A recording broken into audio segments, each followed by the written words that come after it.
Hello, ladies and gentlemen. Sending all my best to my friends out in Maryland's beautiful 8th Congressional District, our friends in Maryland, beyond, and all across the country. It's Jamie Raskin coming to you for my favorite time of the week, Local Hero. It's Friday, February 17th, 2023.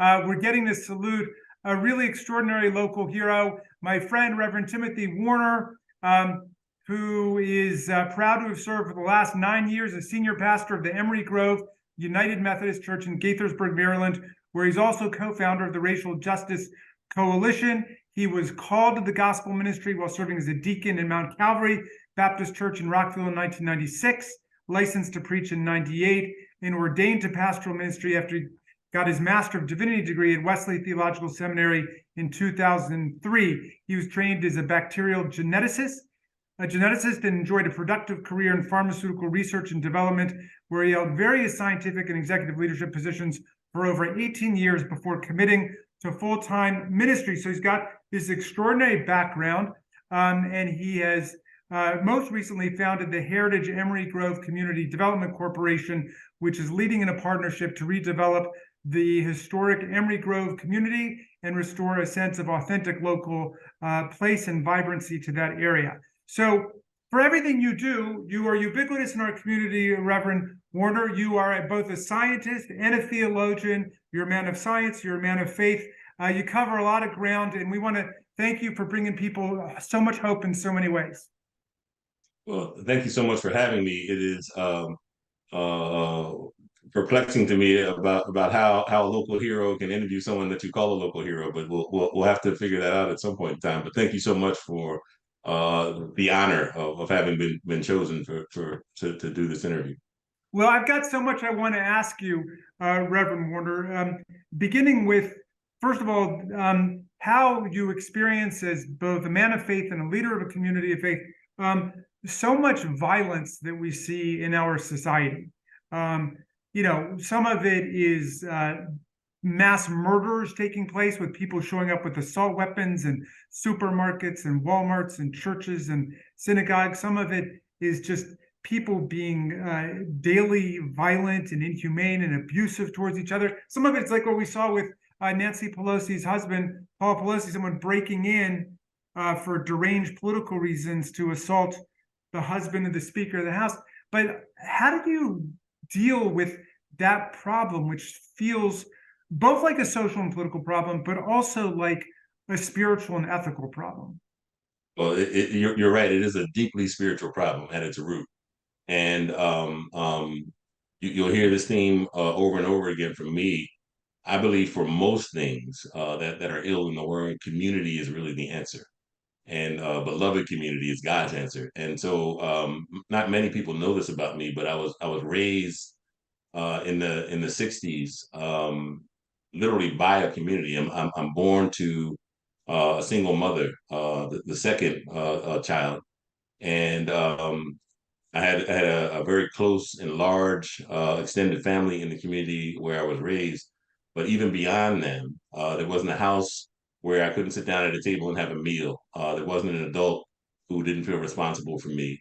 And I grew up with a deep sense of connection and love from people, and learned, being the recipient of that, to be someone who deeply connects with people and loves people. So it is community, I think, that is the antidote for it. But the violence has always been here. We are just now seeing it in a different way. And people who would have covered that violence before now feel quite bold about exactly that violence in whatever way they want to. Yeah. Well, you know, as a reverend and as the leader of the Emory Grove United Methodist Church in Gaithersburg, you bring people good news. And working on Capitol Hill with this new majority in the House of Representatives, I could use some good news. And I wonder if you could spread some good news to me about what you see going on in Maryland in terms of the election of our new governor and lieutenant governor, who's from Montgomery County. And the fact that, I don't mean to brag, I don't say this much around my colleagues, but it does seem like Maryland is a couple steps ahead of where everybody else is in terms of getting beyond some of the hangups from the last century, the racism and anti-Semitism and so on. So Please feel free to share some good news if you would, Reverend Warner. So here's some good news from a political standpoint. The election of our new governor is an amazing development that bodes well for a regenerated future that we are planning in the town where I'm serving. And thankfully, our county executive has been very receptive, as well as the entire county council, to what really is about work about racial reconciliation and reparation that we've been doing, and to have a county government and a local government on both in both branches of the government committed to that is I think really good news. Um, Not many people know about the history of Emory Grove and Washington Grove, these two little towns in Gaithersburg. But they are rooted in the sin of Methodist racism. So that they grew up around dueling camp meetings in the Great Camp Meeting movement. But one with wealthy whites coming from Washington D.C.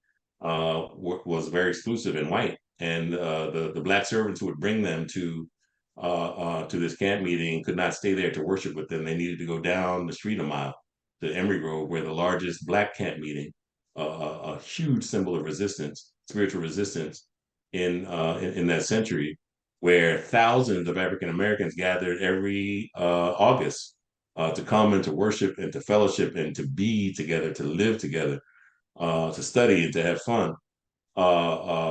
Happened just a mile down the street. So they grew up together, turned into towns, and these towns grew up in that racist reality. One became its own incorporated town with the town council, very wealthy, very white, with racially exclusive covenants that went along with the land.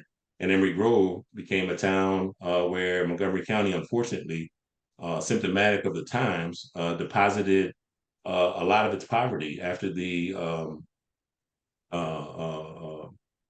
Housing Act of '68.